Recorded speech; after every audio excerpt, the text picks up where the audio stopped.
Padre, te damos gracias por la oportunidad de estudiar tu palabra. Te rogamos, Señor, que tú abras nuestra mente, nuestro corazón y recibamos tu instrucción, Señor. Toda palabra tuya es buena. Toda palabra tuya es tremenda, es poderosa.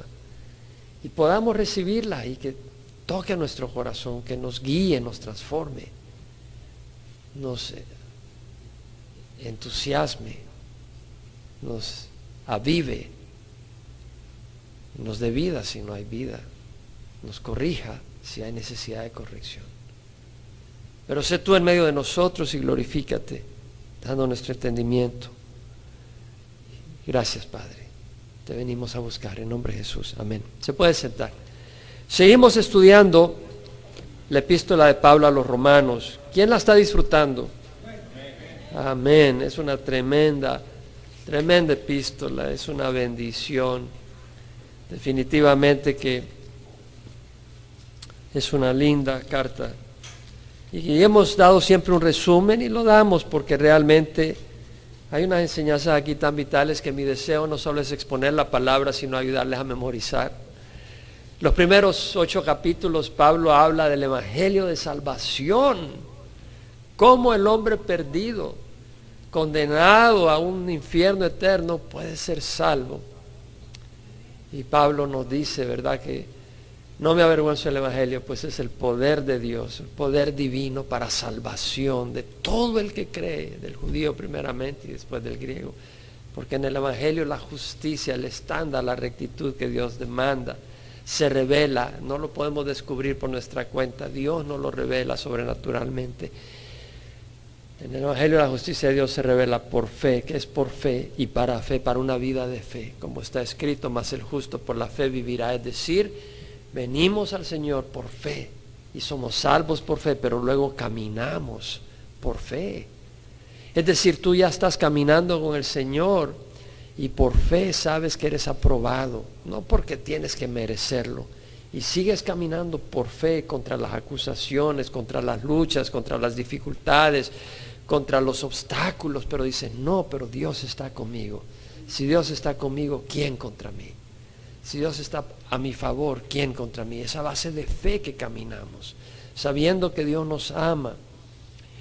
Y bueno, vimos cómo en el capítulo 9 al 11 Pablo habla del futuro de Israel. Si bien Israel rechazó el evangelio como nación, aunque el evangelio nació dentro del pueblo de Israel, si bien como nación lo terminó rechazando, en los últimos días Israel abrirá los ojos y mirarán a aquel a quien han traspasado, porque Dios derramará sobre Israel un espíritu de súplica y clamarán al Señor y lo reconocerán como su Mesías. En los capítulos 12 al 14 Pablo hace esa invitación a vivir una vida en santidad, una vida consagrada, y vemos cómo Pablo nos explica qué es vivir una vida consagrada. Vimos cómo en Romanos 12, 1, 2 dice, por consiguiente, hermanos, os ruego por la misericordia de Dios, por la gracia de Dios, porque siendo pecadores, Cristo murió por nosotros. Y porque si cuando éramos pecadores fuimos reconciliados con Él por la muerte de su Hijo, mucho más habiendo sido reconciliados seremos salvos por su vida. Por esa gracia, por ese favor que Dios ha derramado, dice, por consiguiente, hermanos, ruego por la misericordia de Dios que presentéis vuestros cuerpos como sacrificio vivo y santo, aceptable a Dios, que es vuestro culto racional. Y no os adaptéis a este mundo, sino ser transformados mediante la renovación de vuestra mente, para que verifiquéis cuál es la voluntad de Dios, lo que es bueno, aceptable y perfecto. Entonces Dios quiere que nosotros seamos transformados en nuestra mente, para poder vivir esa vida consagrada, esa vida en santidad. ¿Cómo vamos a ser transformados en nuestra mente? A través de la palabra de Dios. La palabra de Dios es la que va a transformar nuestra manera de pensar, va a transformar nuestra manera de ver las cosas.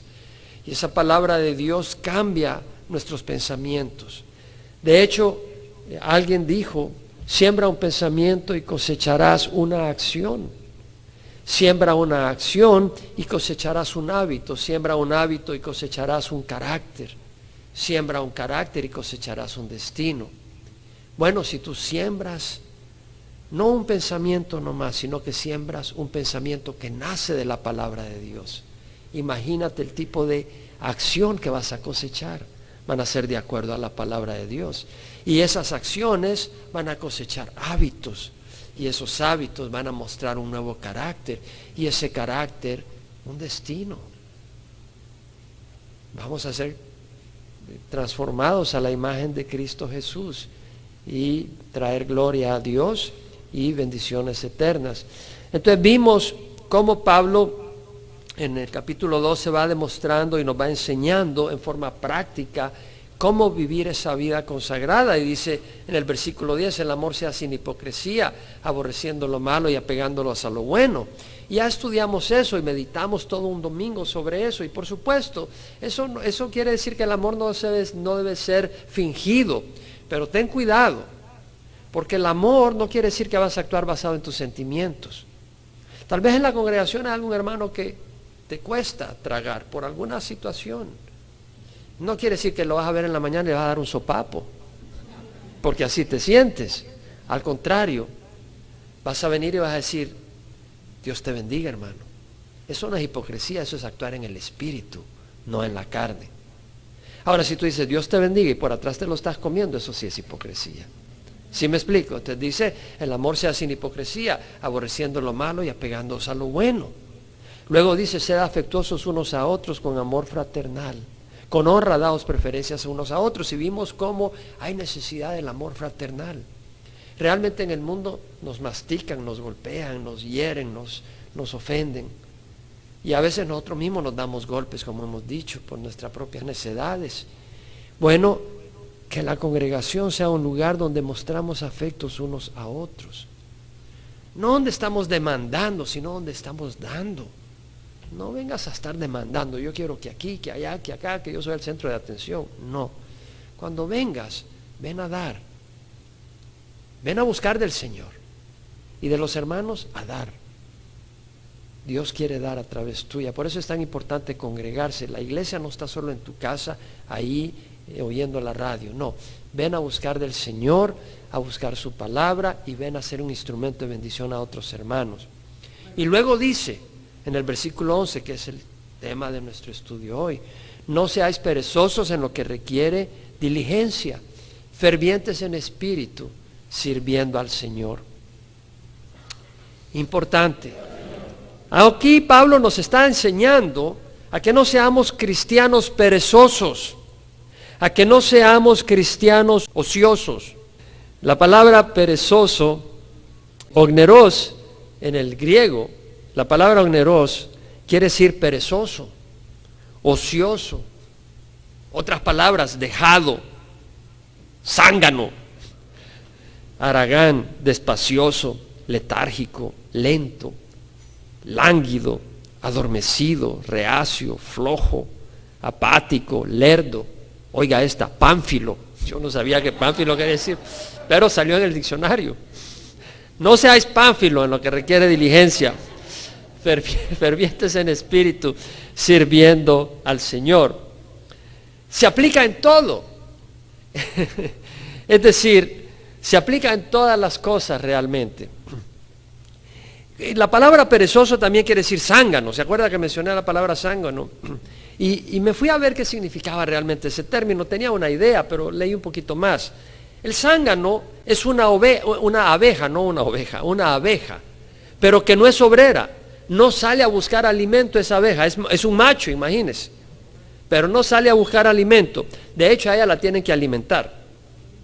La producción de los zánganos es inversamente proporcional a la producción de miel de una colmena. Entonces, entre más zánganos, hay menos miel. Como ellas no salen a buscar alimento, no producen miel, solo comen. Y si el alimento es escaso, las obreras lo expulsan a los machos para que se mueran afuera de frío y de hambre. Las colmenas con reinas vírgenes toleran a los zánganos hasta que lleguen a fecundarlas. Ya cuando están fecundadas, patitas, ¿para qué la quiero? Para afuera.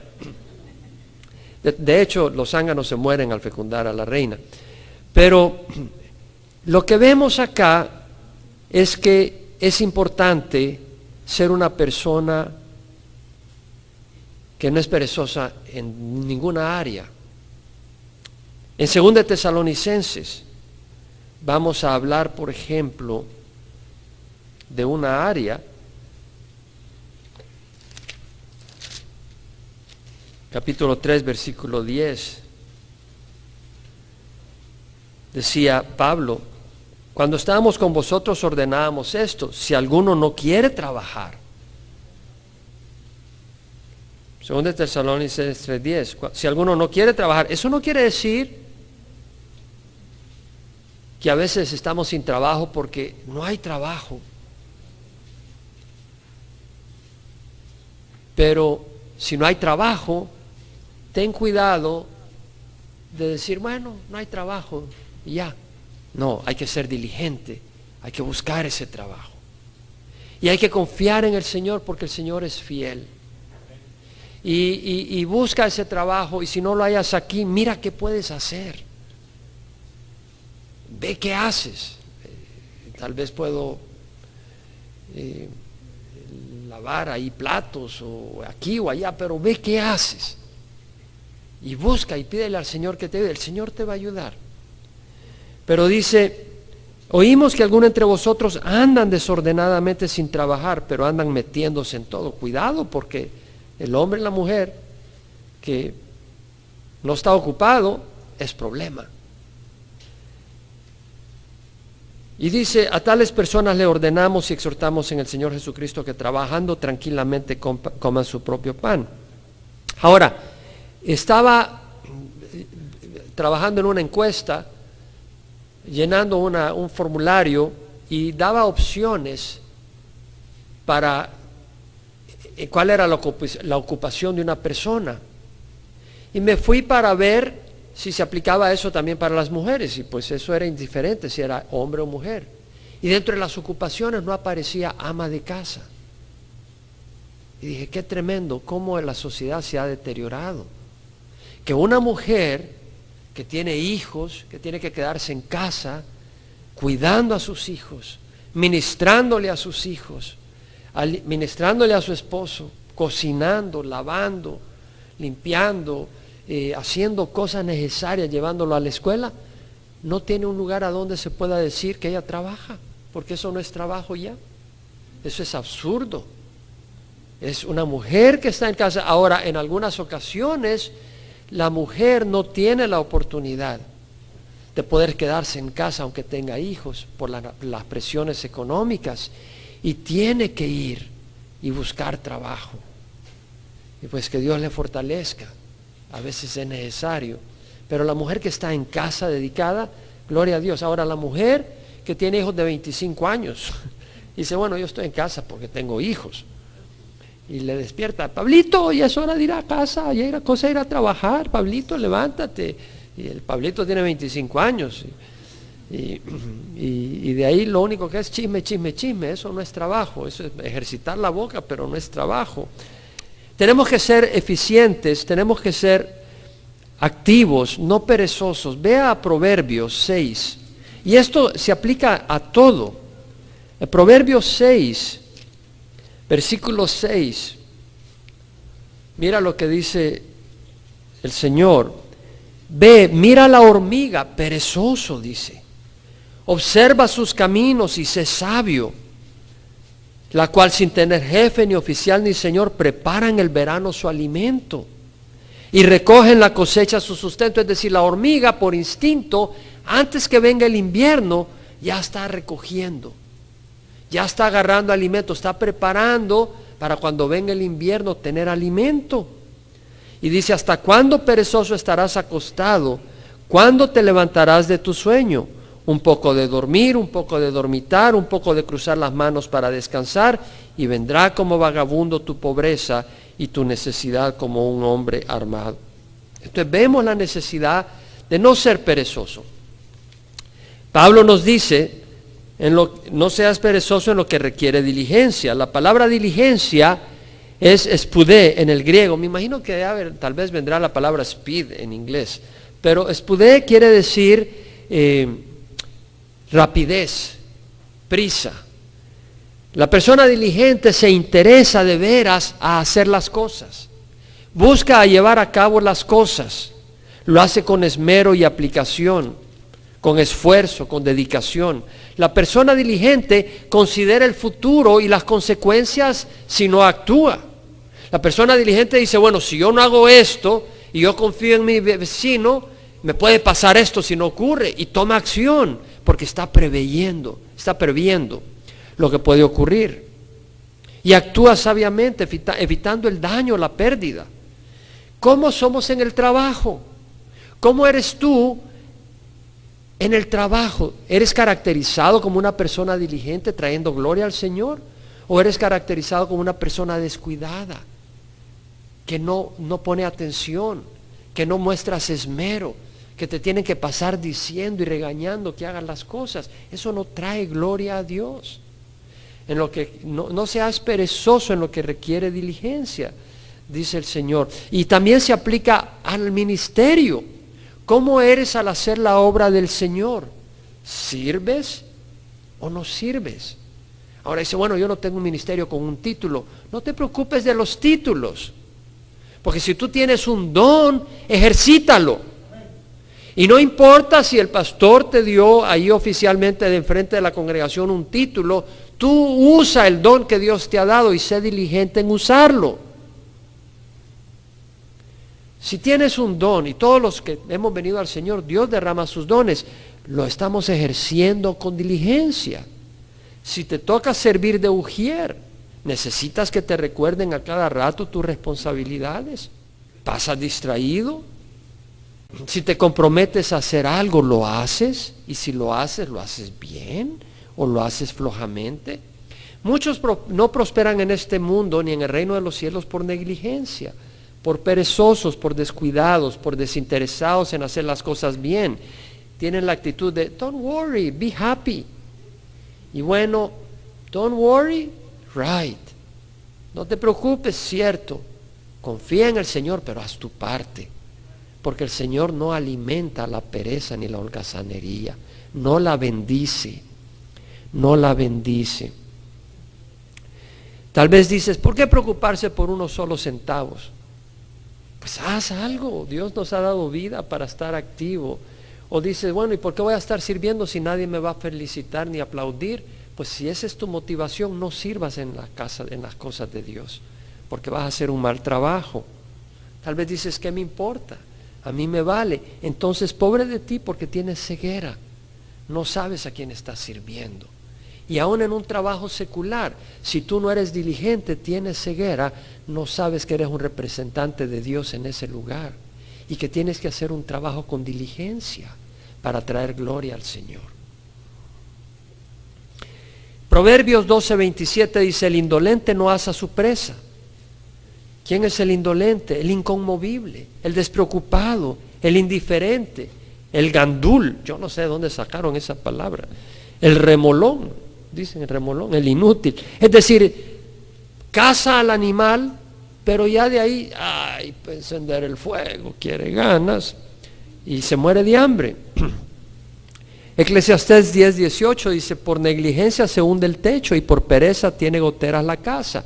Es decir, no prevé la necesidad que vendrá en el futuro y entonces no hace nada para prevenirla. No hay ese entendimiento, esa sabiduría. Proverbios 10:4 dice, pobre es el que trabaja con mano negligente, mas la mano de los diligentes se enriquece. Proverbios 18:9 dice, el que es negligente en su trabajo es hermano del que destruye. Cuidado de ser negligente en tu trabajo o en la obra del Señor, porque al hacerlo eres hermano del destructor. ¿Por qué? Es como querer construir un edificio donde una base está mala, es débil. El edificio se viene para abajo y cada uno de nosotros somos piedras que Dios está poniendo en un edificio. Y si nosotros estamos ahí y somos falsos, no somos confiables porque no estamos haciendo las cosas como Dios quiere, pues el edificio no va a tener esa resistencia. En Daniel 6:4 leemos un testimonio sobre Daniel. Dice que los funcionarios y sátrapas buscaron un motivo para acusar a Daniel con respecto a los asuntos del reino, pero no pudieron encontrar ningún motivo de acusación ni evidencia alguna de corrupción, por cuanto él era fiel y ninguna negligencia ni corrupción podía hallarse en él. Es decir, Daniel, cuando los enemigos quisieron acusarlo, no hallaban nada de negligencia en él. Era un hombre dedicado, un hombre responsable, un hombre sabio, atento a sus responsabilidades ante los hombres y ante Dios. ¿Y qué quiere decir? ¿Cómo vamos a ser diligentes? Depende de dónde está tu corazón. Porque si la mamá le dice a Panchito, Panchito, ya es hora de dormir, guarda los juguetes y a la cama, hay que llevarlo a rastras, porque Panchito quiere seguir jugando con los juguetes. Pero si la mamá dice, Panchito, alístate que ya vamos a la playa, pero ni siquiera ha terminado la frase y Panchito está en el carro pitando, mami, vámonos, vámonos, porque su corazón está en ir a la playa.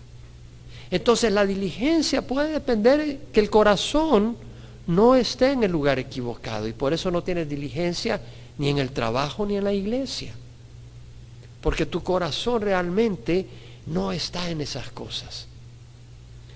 En Mateo 6, 19, 21, Jesús dice, no os acumuléis tesoros en la tierra, donde la polilla y la herrumbre destruyen, y donde los ladrones penetran y roban, sino más bien acumulaos tesoros en los cielos, donde ni la polilla ni la herrumbre destruyen, ni donde los ladrones penetran y roban, porque donde está tu tesoro, ahí estará tu corazón. Muy importante, donde está tu tesoro, ahí estará también tu corazón. Entonces muchas veces en las cosas del reino no somos diligentes porque el reino no es nuestro tesoro. Y el que no tiene el reino como su tesoro es porque tiene un velo que impide que fije sus ojos en las cosas eternas. Por eso son perezosos en las cosas del reino. Pablo dijo que cuando uno se vuelve al Señor, el velo le es quitado. Ven al Señor, no busques religión. Y el velo se te va a quitar. Y ese velo, al ser quitado, te va a abrir los ojos del mundo eterno espiritual y del reino de los cielos y de las necesidades que hay, y va a haber una diligencia en tu corazón. Todo esto tiene que ver con la santificación. Jesús, en su oración sacerdotal antes de ir a la cruz, le dijo al Padre, Padre, santifícalos en la verdad, tu palabra es verdad, apártalos en la verdad.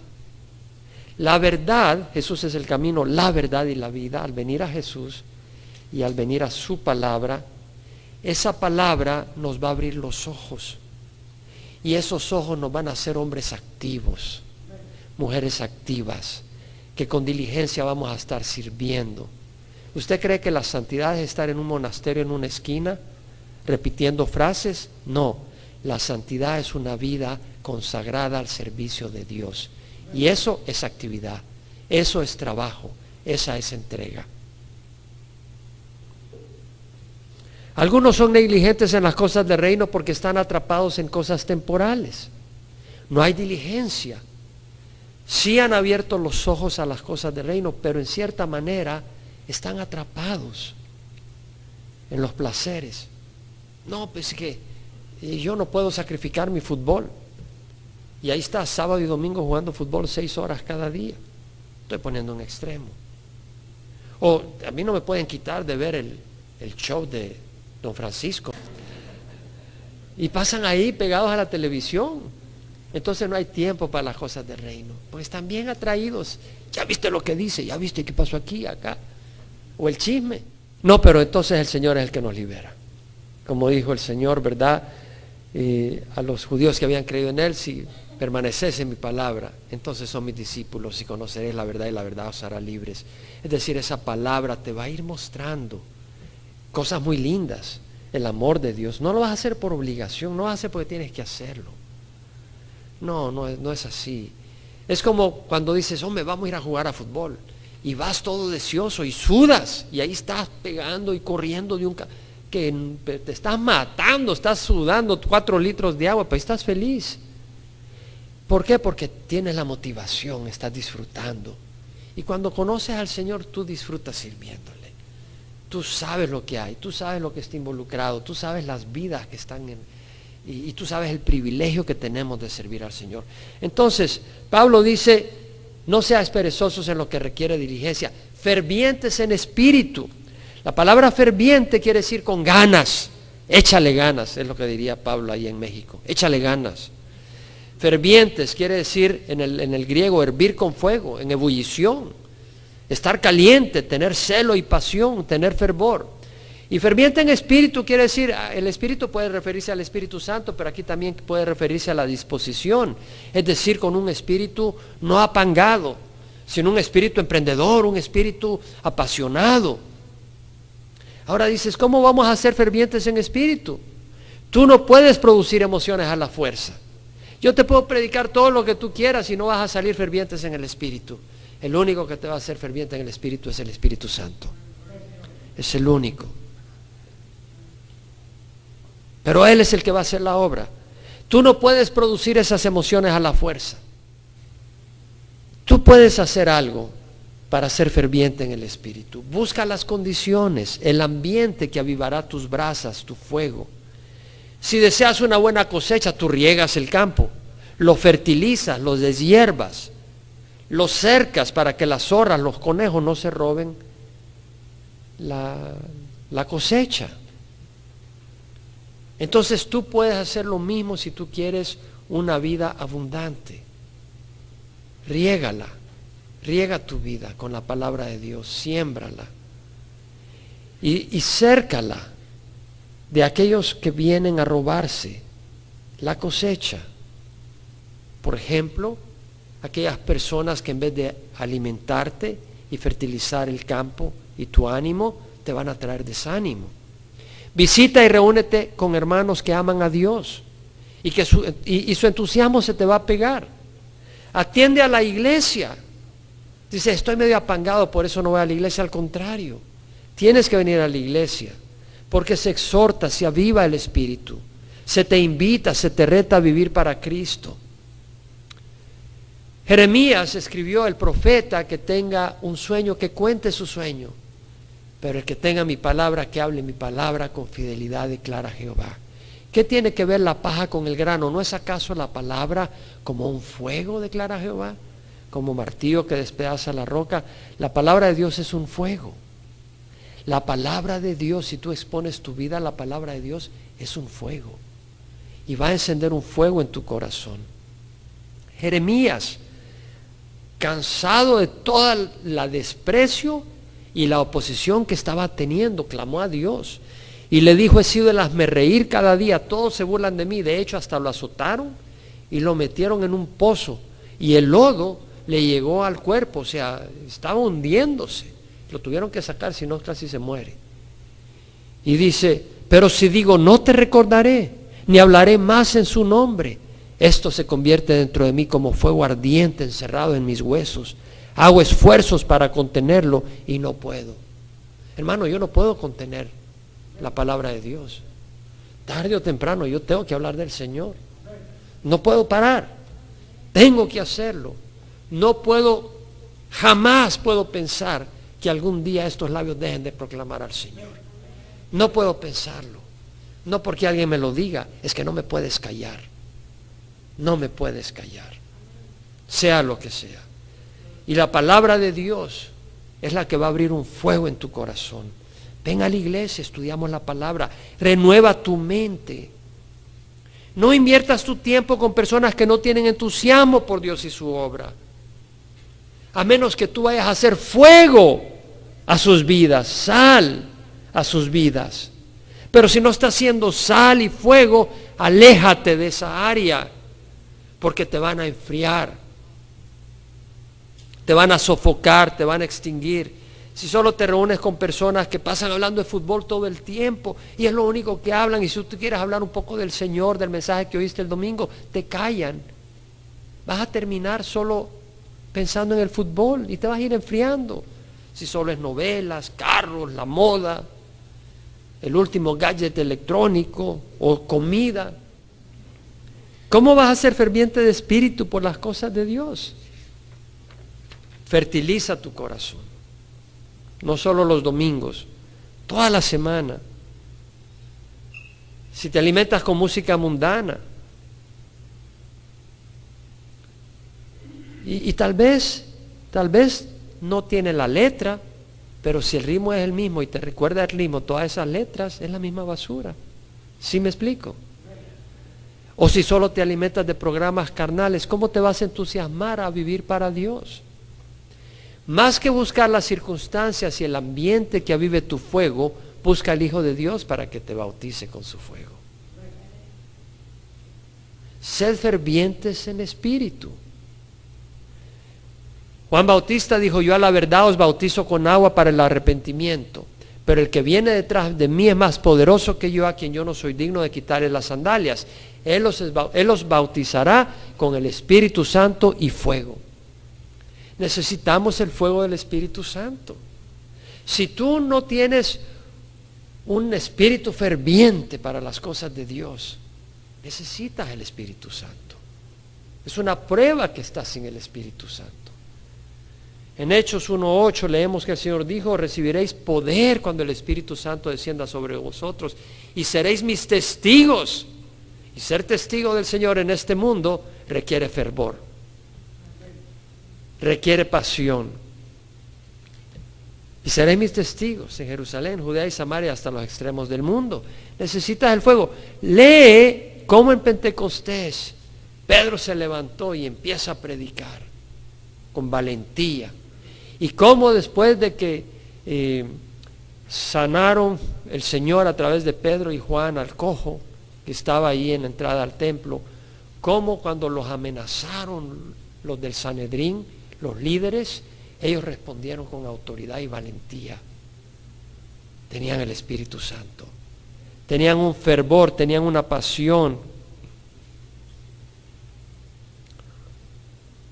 Y a veces las pruebas, el fuego de la prueba, es una oportunidad para tener fervor espiritual.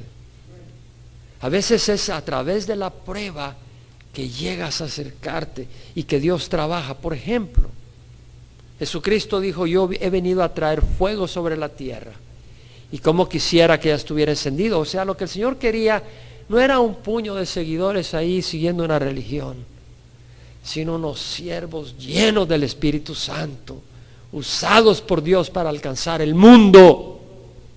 ¿Quién de ustedes quiere ser eso? Porque si ni siquiera quieres hacer eso, que Dios abra tus ojos y quite el velo de tu corazón.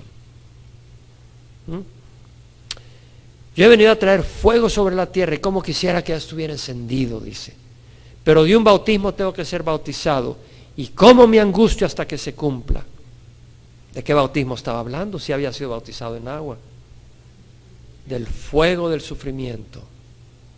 Del fuego del sufrimiento que iba a llevar a cabo en la cruz. Él iba a sufrir en la cruz tremendamente, pero de ese sufrimiento y de esa muerte, ¿qué iba a venir al mundo? El Espíritu Santo. Vida y el Espíritu Santo, llenura. Ese fuego que él deseaba, él dijo: he venido a traer fuego sobre la tierra.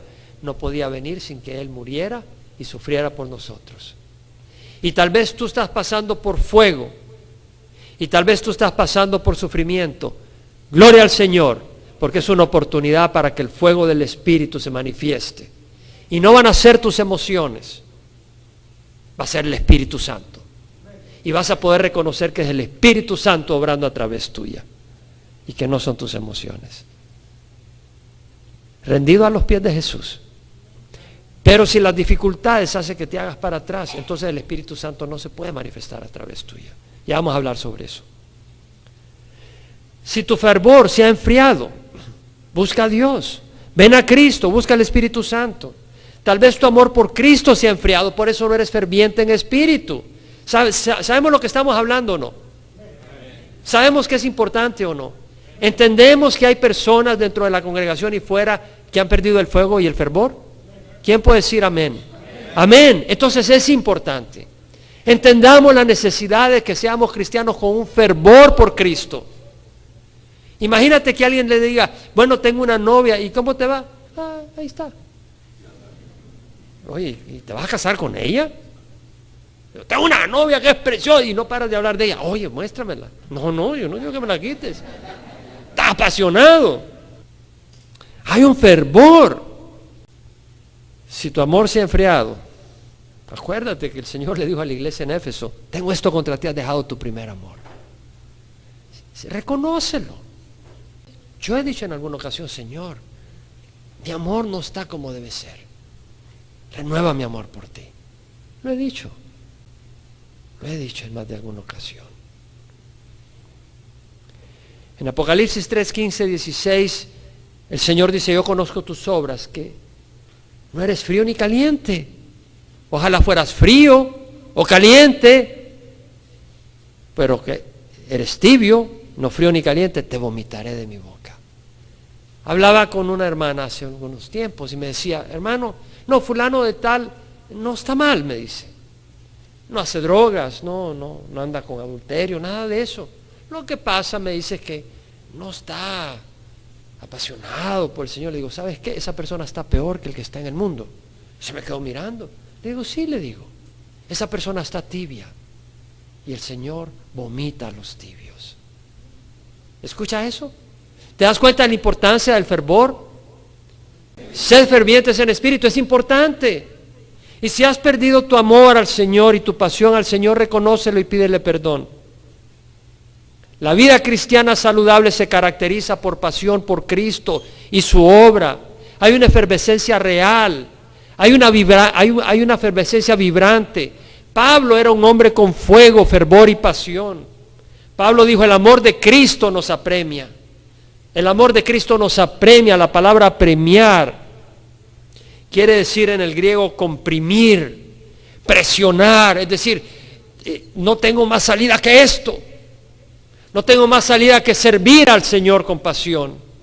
El amor de Cristo nos apremia, porque hemos llegado a esta conclusión que uno murió por todos, por consiguiente todos murieron, y por todos murió para que los que vivan no vivan para sí, sino para aquel que murió y resucitó por ellos.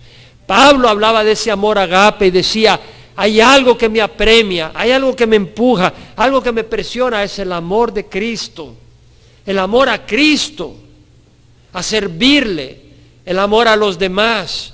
Que hay personas que yo no escuché el Evangelio hasta que tenía 30 años, llegué a conocer al Señor de la manera más completa y la salvación por fe. Entonces cuando descubrí eso, yo no podía callarme eso. No podía callarme, es como decir, yo soy creyente, y yo soy creyente, así, va, fabuloso. Entonces el que no conoce al Señor, ¿qué le va a pasar? Se va a ir al infierno. ¿Lo crees? Sí, lo creo. Entonces, ¿por qué estás tranquilo a la par de tu vecino? Se está condenando y no haces ni pío, ni siquiera levanta una oración, ni siquiera le mencionas nada de Jesús. Es como que tengas a la par de tu casa, una casa que está quemándose en fuego y la gente está dentro y no te importa entrar y decirles, sal de ahí, mi amigo. Y alguna más que otra vez te van a quebrar la nariz, pero te van a decir, no te metas en lo que no te importa, y tú le vas a decir, me importa porque eres mi hermano. Me importa porque eres mi hermano. Entonces vemos esa necesidad de tener ese fuego. Nos apremia, quiere decir, nos urge, nos impulsa, nos espolea como las espuelas que usa el jinete para que el caballo arranque. Cuando Pablo, vea el libro de Hechos, va camino a Jerusalén, en el capítulo 21, versículo 8 al 13, leemos, cuando Pablo va camino a Jerusalén, en su tercer viaje misionero, dice que llegó a Cesarea y entrando en la casa de Felipe el evangelista, que era uno de los 7, se quedaron con él. Lucas estaba con ellos. Y se detuvieron ahí varios días. Y mientras estaban ahí descendió Agabo, uno de los profetas, y al verlos tomó el cinto de Pablo, se ató las manos y los pies y dijo, así dice el Espíritu Santo, así atarán los judíos en Jerusalén al dueño de este cinto y lo entregarán en mano de los gentiles. Al escuchar esto, tanto nosotros como los que vivían ahí, le rogábamos que no subiera a Jerusalén. Es decir, le rogaron a Pablo, Pablo, no vayas a Jerusalén, te van a meter preso, te van a entregar a los gentiles, te van a matar. Y Pablo respondió, ¿qué hacéis llorando y quebrantando mi corazón? Porque listo estoy no solo a ser atado, sino también a morir en Jerusalén por el nombre del Señor Jesús. Es un hombre que tenía una pasión. Ese hombre estaba dispuesto. Ese hombre tenía celo. Ese hombre tenía fervor. La vida cristiana normal es una vida en efervescencia. En 2 de Timoteo, ve ahí por favor, capítulo 1, versículo 5, Pablo le escribe a Timoteo y le dice: tengo presente la fe sincera que hay en ti, es decir, tienes una fe sincera, le dice, la cual habitó primero en tu abuela Loida y en tu madre Eunice, estoy seguro que en ti también. Pablo le reconforta a Timoteo, le dice: sé que tienes una fe sincera, por lo cual te recuerdo, le dice, que avives el fuego del don de Dios que hay en ti por la imposición de mis manos. ¿Por qué le recuerda Pablo a Timoteo que avive el fuego del don de Dios? Timoteo, discípulo del Señor, discípulo de Pablo. Por lo cual te recuerdo que avives el fuego del don de Dios que hay en ti por la imposición de mis manos. Timoteo había dejado menguar el fuego, el celo del don de Dios. Y luego dice Pablo: porque no nos ha dado Dios espíritu de cobardía, sino de poder, de amor y dominio propio. Esto me lleva a compartir algo otras cosas. Por ejemplo, ¿qué puede restringir, menguar y apagar nuestro celo? Varias razones. Primero, el temor al hombre. El qué dirán, lo que piensan o piensen de mí. El temor al hombre puede restringir el celo. Tú tienes un celo, tú tienes un fuego, tienes una pasión, y la gente se empieza a burlar. Dice: sí, ¿y este guate qué? ¿Qué le pasó?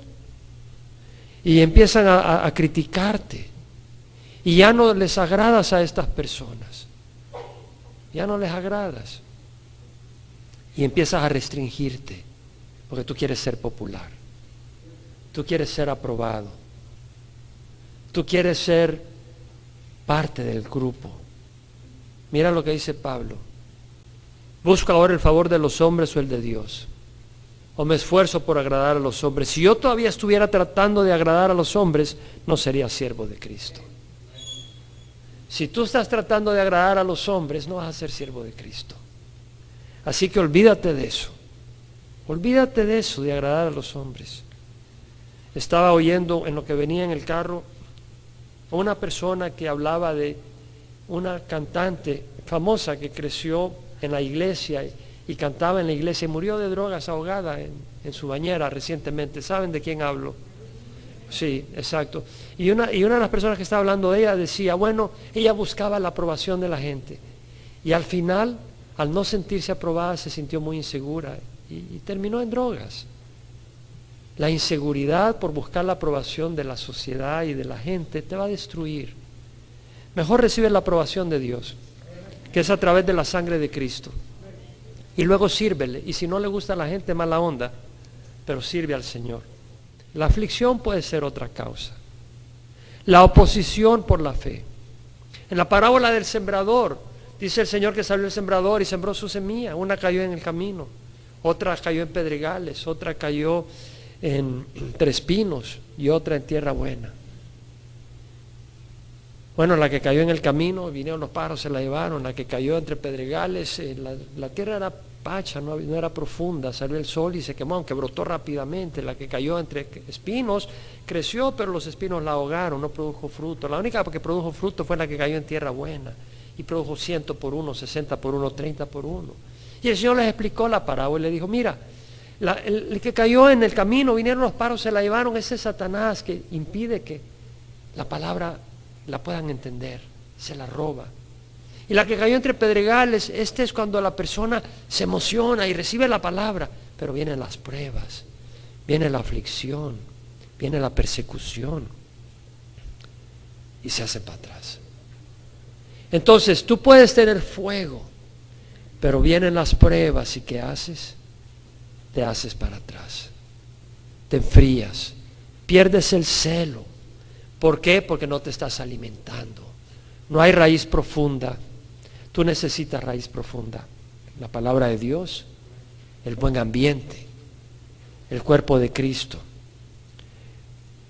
Otros, como los espinos que ahogaron la planta, las preocupaciones y el engaño de las riquezas. ¿Cuál es la medicina para eso? El Señor. Considera al Señor. Considera las promesas del Señor. Y considera la verdad que el Señor está con nosotros. Considera la verdad. Otra causa por cual puede uno perder el celo y el fervor es el pecado. Literalmente. Estabas con un celo para las cosas del Señor, pero luego dejas que la codicia abrace tu corazón. O dejas que la amargura abrace tu corazón. O dejas que la pornografía abrace tu corazón. ¿Cómo vas a tener celo por las cosas de Dios si estás traicionando a tu Señor? No puedes tener celo y se va apagando. La palabra dice, si confesamos nuestros pecados al Señor, Él es fiel y justo y perdona nuestros pecados y nos libra de toda iniquidad. Otras cosas que pueden quitar ese celo puede ser la duda y la incredulidad. Si tú en vez de alimentarte de la palabra del Señor, escuchas gente que no te sirven, no te ayudan, vas a entrar en duda e incredulidad y sin fe no puede haber celo, hermanos. Sin fe no puede haber celo. Entonces, en lo que requiere diligencia, no seamos perezosos. Fervientes en espíritu, sirviendo al Señor. La palabra servir acá es duleo, que viene de dulos, de esclavo. Es servir como un siervo que no tiene sus derechos, sino que está sirviendo al Señor, a su amo. El Señor es Curios, un señor, un amo al que le pertenecemos, un dueño, la cabeza de un gobierno. Él es nuestro rey. Entonces entendemos que no nos pertenecemos. Pablo dijo, el amor de Cristo nos apremia, habiendo llegado a una conclusión, que uno murió por todos, por consiguiente todos murieron, y por todos murió para que los que vivan, no vivan para sí, sino para aquel que murió y resucitó por nosotros. No nos pertenecemos. Pablo dijo, ¿no sabéis que vuestro cuerpo es templo del Espíritu Santo que está en vosotros, el cual tenéis de Dios, y que no sois vuestro? Por precio habéis sido comprados. Por tanto, glorificad a Dios en vuestro cuerpo y en vuestro espíritu, que son de Dios. ¿Qué quiere decir? Que estamos para servir al Señor. ¿Y cómo vamos a servir al Señor? El que no ama a su hermano a quien ha visto, no puede amar a Dios a quien no ha visto. Lo servimos sirviendo a nuestros hermanos. Juan dice, hijo, no amemos de palabra ni de lengua, sino de hecho y verdad. En Mateo 25, 31 al 46, leemos que el Señor habla cuando venga, después de la tribulación, y va a separar las naciones, van a ser traídas enfrente de Él, y van a ser separados unos de otros, como un pastor separa las ovejas de los cabros. Y las ovejitas, los corderitos van a estar a su derecha y los cabros a la izquierda. Entonces les dirá a los de la derecha, versículo 35, capítulo 25, versículo 34, venid benditos de mi Padre, heredad el reino preparado para vosotros desde la fundación del mundo, porque tuve hambre y me diste de comer. Es visitar al enfermo, es visitar al solo, es visitar al golpeado. Estás visitando a Jesús. ¿Sabes eso? ¿Sabes que eso es visitar al Señor? ¿Verdad?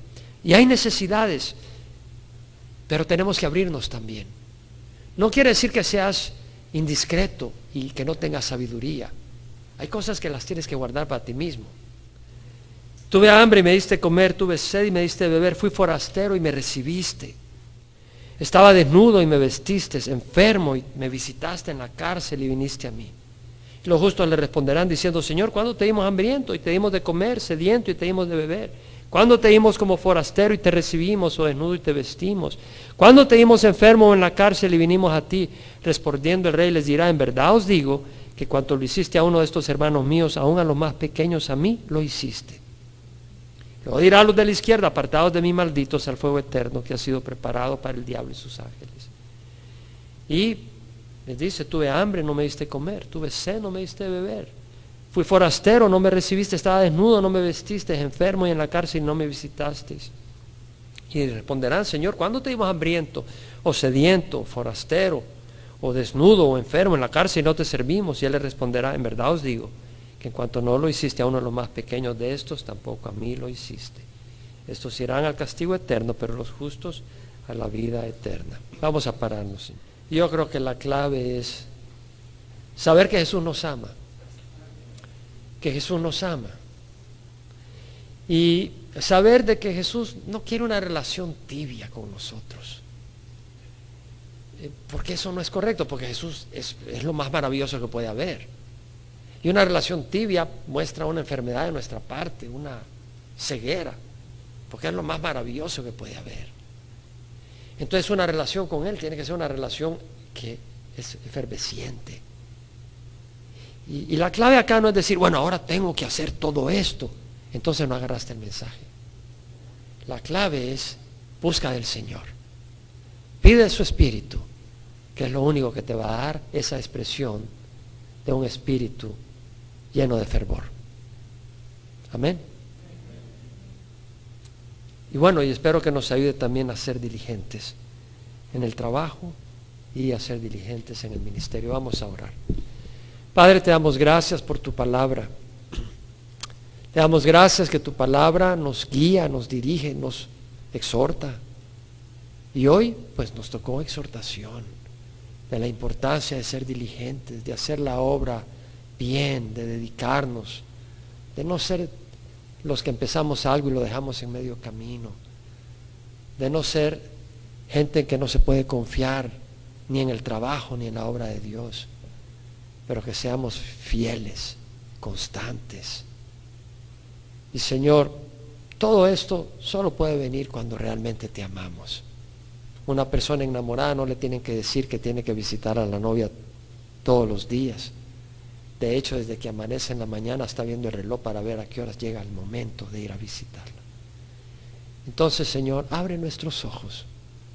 De cualquiera que esté acá, que no esté viviendo una vida efervesciente, llénale de tu Espíritu. Y ahora quiero hacer una invitación a los que tal vez nos ven por internet o están acá en el salón familiar o en el salón acá y que no han recibido a Cristo. Yo te invito a que recibas al Señor. Recibimos al Señor al pedirle perdón por nuestros pecados y a invitarle a que entre a nuestro corazón como Señor y Salvador. Y nosotros con el propósito de obedecerle, de no caminar en nuestro propio camino, sino caminar en el camino del Señor con el poder de su Espíritu. Ora conmigo si ese es el deseo de tu corazón, de que Jesús entre a tu vida. Él te dará vida eterna y tu vida será manifestada de una manera muy especial, llena de fruto. De hecho, va a ir cambiando. Entonces, para los que no han recibido a Cristo, ora conmigo. Padre, te ruego perdón con mis pecados. Hoy te recibo, Señor, como mi Señor y mi Salvador. Creo que el sacrificio de Jesús en la cruz es precioso y su sangre paga por mis pecados. Te doy gracias, pongo mi fe en ti, Señor, sé que tú vives. Dirige mi vida, te doy mi corazón para que la guíes y la dirijas. Soy tuyo, ayúdame a servirte, a hacer el bien y a rechazar el mal. En nombre de Jesús, amén. Y tal vez tú has perdido fervor en tu corazón con los ojos cerrados. Te voy a invitar a que cierres los ojos. Tal vez tú has perdido fervor y lo reconoces. Y no quiero que vayas en un viaje de culpa, pero tú lo reconoces y dices, Señor, quiero que me bautices de tu Espíritu, porque me ha apagado. Si esa es tu oración, no te voy a avergonzar ni nada, pero si ese es tu deseo, levanta la mano y vamos a orar. Ahí donde estás, ahí donde estás. El Señor quiere llenarte de su Espíritu. El Señor te ama. El Señor no vino a acusarte. El fervor solo viene al tener el reconocimiento. Señor, te necesito. ¿Y sabes qué? Al corazón contrito y humillado el Señor no despreciará. Qué lindo que la respuesta está en el Señor y en nosotros reconocer nuestra necesidad. Qué lindo poder reconocer nuestra necesidad. Dios ha obrado en tu corazón. Dios te ha dicho, yo te amo. Yo te amo y te voy a llenar de pasión. Pon atención. Toma nota, julio 1, porque el Señor va a honrar tu oración. El Señor va a honrar tu oración. Tú no entiendes cómo lo va a hacer, pero Él te va a dar su fervor. Él te va a dar fervor, Él te va a dar pasión, porque tú reconoces que lo necesitas. No es tu sudor, es su fidelidad. No es tu idea, es su palabra. No es tu buena voluntad, es su promesa. Se va a aplicar a ti. Vamos a orar para que el Señor derrame su espíritu sobre tu vida. Padre, te ruego que aquellos que han levantado la mano, y aun aquellos que tenían temor de levantar la mano, pero que reconocen la necesidad de ser renovados en el fervor, en el Espíritu, que quieren ser bautizados en el Espíritu Santo, renovados con poder, Señor, que quieren vivir una vida efervesciente, ebulliente, apasionada, no rutinaria, en ti. Aquellos que tienen ese deseo, Señor, yo sé que tú me oyes, sí, Señor, sí, porque yo no vengo en nombre de Jaime, yo vengo en nombre de Cristo Jesús. Y porque tú has abierto un camino nuevo, que es el sacrificio de Jesús en la cruz. Y yo entro, como Pablo dice, habiendo sido justificados por la fe, tenemos paz para con Dios, por medio de nuestro Señor Jesucristo, por medio de quien tenemos entrada por la fe a esta gracia en la cual estamos firmes. Y hoy estoy firme en esa gracia de pedir por mis hermanos y aún por mí mismo, que el Espíritu Santo sea derramado poderosamente sobre cada uno de nosotros, de una manera especial, en nombre de Jesús. Amén. Y ahí donde estás, dile al Señor estas palabras: Señor, bautízame con tu Espíritu. Amén.